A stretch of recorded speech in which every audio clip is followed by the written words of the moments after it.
Hello there, and welcome back to War Thunder. Yes, you're seeing this right. I actually uploaded a video again, and today we're actually on the first iteration of the 2.36 dev server, and I will look only at the naval side of things, so we will have a look at the new ships so far. First of all things are subject to change, as usual. Then, second of all, I think more additions should come in the next iteration of the dev server, and then you can be sure that I most likely will make a video about it. And also, there are some bugs involved that I'm sure Gaijin will fix. Then some IRL stuff. I apologize for the lack of uploads recently, but I was really busy catching some beautiful fish IRL. Then I also have to mention that my last video was copyright striked, or some attempt was made, and that was due to old War Thunder hangar music that was apparently not free to use, which I had no idea. But then it actually was the case that the one who asked for the copyright, well, he actually didn't make the version of the music, of the old hangar music that I used. So it's still blocked. I just ordered that somebody should look into the matter, but this was not done after weeks. So you can see my enthusiasm for making War Thunder content was somewhat undermined. Also, playing Naval recently is kind of dull since I'm done with my grinding part, and it's, to be honest, the game is not in a good state when it comes to naval forces. It's I hope for the best with this patch, but we'll see. And that brings us now to the vehicles. First of all, we have a German coastal fleet patrol boat, the Biernau, which is a Project 89.2. It's a subchaser, rank 4, battle rating 3.3. It has three twin 25mm 2 and 3 mountings, and they were stolen from Russian tanks. And the ship is relatively slow, but for that it also has some Strela 2M launchers here in the front, 4 missiles ready, and then overall 12. I'm not quite sure how good they will be versus props at this battle rating. We'll have to find out. And that's it for Germany. Then we come to the Soviet Union, and they get the MPK Project 1145-1. It looks a little bit interesting here, and already you can see this being stock at 103 kilometers per hour. That's really fast. And if you look into the Coastal Fleet tech tree, it's the end of the line ship, and at the highest battle rating for the Soviet Coastal Fleet tree of 4.7. That's a rough battle rating. And when it's fully upgraded, it's somewhere in the region of 103, I think 115, 120 kilometers per hour. That's fast, but will it be fast enough? Because this is also a big boat, right? Nearly 500 tons. It has the 76mm autocannon in front with the limited ammunition supply of 152 rounds only. Then here in the back, the well-known 30mm 45 AK 630M, 3000 rounds, really nice. And then this is the second patrol boat in War Thunder so far that has 8 torpedoes of the 400mm Z72 variety on somewhat rotatable launchers. And if we then look at the ammo selection for the 76, the HE being okay, the proxy fuse good versus aircraft in connection with the radar, and the Z72s, they have somewhat decent speed, decent range, but the warhead of 80 kilograms only, that's rough. So it's a promising, interesting ship, but it might also be able to catch 5-inch 38 or 2 before it explodes. But if it will be actually usable, we'll have to see. It will be expensive as all hell.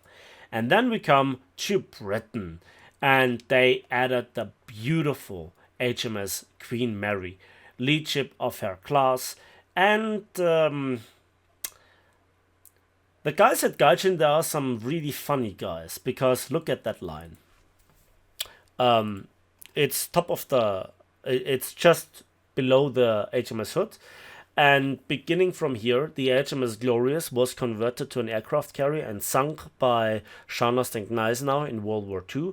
HMS Invincible was not so invincible at Jutland and exploded, very infamously, as well as the HMS Queen Mary. And yeah, then there is the HMS Hood, which was sunk by the Bismarck in 1941, end of May. So it was just a couple of days ago, the anniversary, if you will. Obviously, after that, the Bismarck was sunk, but that's well, it's actually the same story, to be honest. Now let's talk about the shells, because they're interesting, because you have the highest yield TNT HE shell still in the game, so that's quite potent. Then you have the 13.5 inch AP Mark 1A, which is so much better than the 2A, but maybe a bit of a trade-off to the 3A. But this is a solid AP round that just works. And then for good measure, you have the CPBC, aka the SAP round, with a reasonable yield of 53.3 kilograms. You have the 102mm guns, quite a few of them. It's a lot of Daka, but not that interesting. Then we also have the torpedoes, of which you have 14. Not good. Let's cut it at that point. The problem is you have only 4 turrets instead of the 5 turrets that you get on the Iron Duke classes, like the HMS Marlborough, the HMS Orion, and the HMS Iron Duke herself. But therefore you get a lower battle rating, so I think it's kind of a fair trade. If you are top tier, you have quite the nasty guns, but your armor, well, it's 9 inches. I suspect there's also, due to the shape of the coal bunkers, also a turtleback involved somewhere. There is some distributed armor scheme going on. We have various different deck thicknesses, 25.4. Then we have another 25.4, and the upper deck is, funnily enough, 32mm. The barbettes of the turrets are with 8 and 9 inches, not that squishy as from other battlecruisers, as well as the turret faces, but it's not really a contestant, right? And the ammo rack, together with the torpedoes, well, it's still reachable, right? It's below the waterline, but it's reachable. And there are also some ready racks here for the auxiliary weapons, the secondaries. That's relatively easy to hit. So if it will have some Jutland performances, we will find out soon. Then we come to Japan, and we come to the IJN Haguro. And as you can see, it's the last of the rank 4 cruisers in the leftmost lane. Now the interesting about this Miyoko class is that it's, well, the same iteration, because it's also from 1944, and it's cladded in 25mm. Yes, it's quite the fireworky spectacle, but not really worth it. Then you have still 16 long lances, but with horrible firing angles, either completely broadside or a bit facing backwards, but it also dictates the kiting away playstyle, so don't get shot at. You have some armor, right? It's not nothing. 102mm, but then on the magazine it's only 3 inches.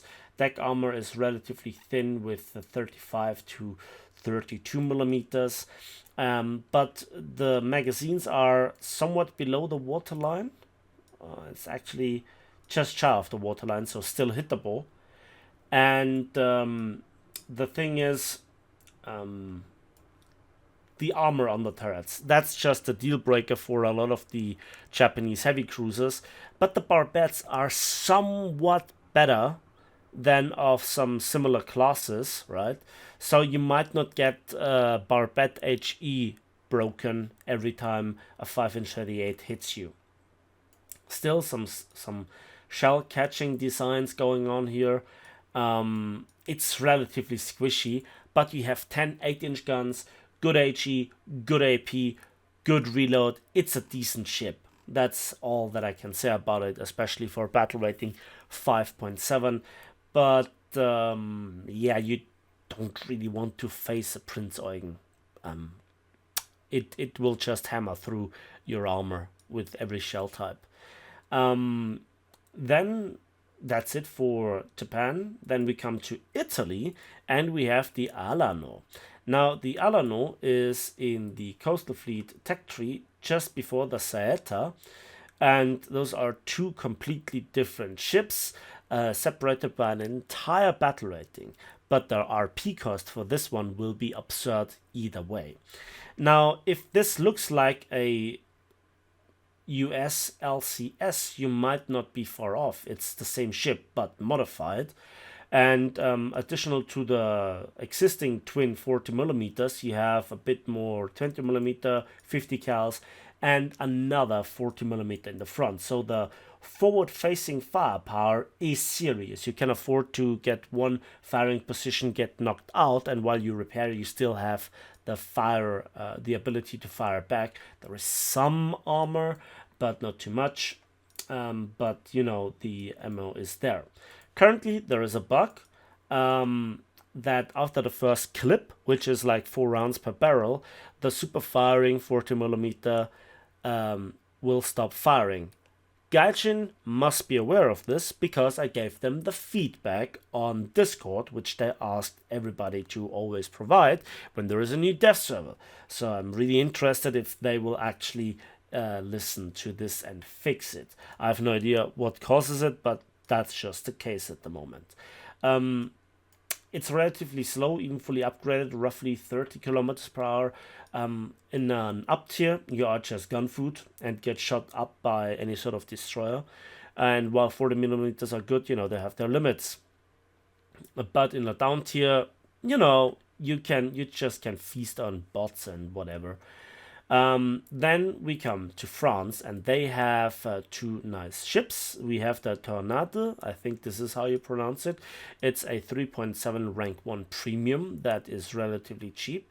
And it has some taka-taka, some torpedoes, but it's obviously about the 4 130 millimeter guns, which for this battle rating are quite nice. I mean, 4 kilograms of TNT for the HE versus your battle rating equivalent opponents. That hurts, even though you have a relatively low rate of fire in comparison. You have also relatively slow turret rotation speed, but when you hit, it hurts. And then you also have 2 kilograms of TNT in your sap rounds, which even versus relatively high tier destroyers will hurt them. It's not a game changer. It's not a secret gem, but it's there. Then we have the Guichon, I have no idea how to pronounce it. And that ship is like a Frankenstein's monster. And an absolute failure of an experiment. Now, it looks cool.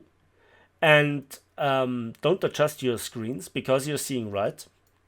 This is a ship from 1957 with still German 105mm-60 SKC-33AA emplacements, 3 in the back, 1 in the front, and on top of this 5 twin 57mm auto ACAD MLE 1951 systems with a lot of ammunition, and you absolutely need this, and some funny looking 530mm torpedoes in front launchers, which we will have a look right now.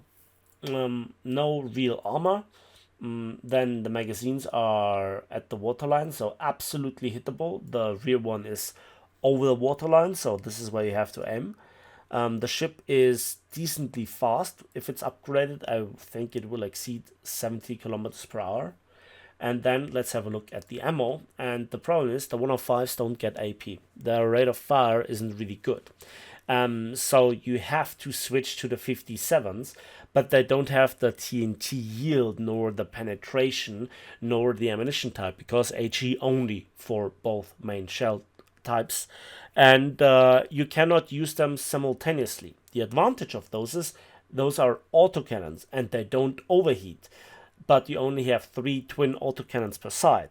Facing a destroyer in that thing, and you have a battle rating of 4.3, is quite the interesting lifetime, let's put it that way. The torpedoes, they seem to be designed for the hunt for U-boats, so relatively low range, but for 200 kilograms of TNT, you actually can threaten destroyers, and you have 12, right? But you are still in the blue water, so no record breaker for the most patrol boat destroyer launched torpedoes. I expect this to have a really hard time in Naval forces.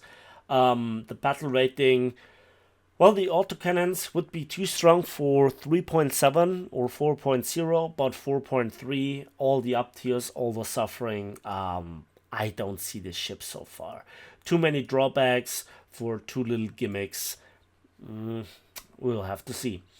And honestly, Naval side, that's it. I didn't have a look at the new map, but I think it will be just a new map without being a game changer.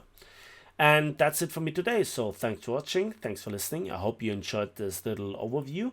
If so, why not give this video a like, subscribe if you want to see more, and we'll see each other on the battlefields, in the skies, and on the waves of War Thunder.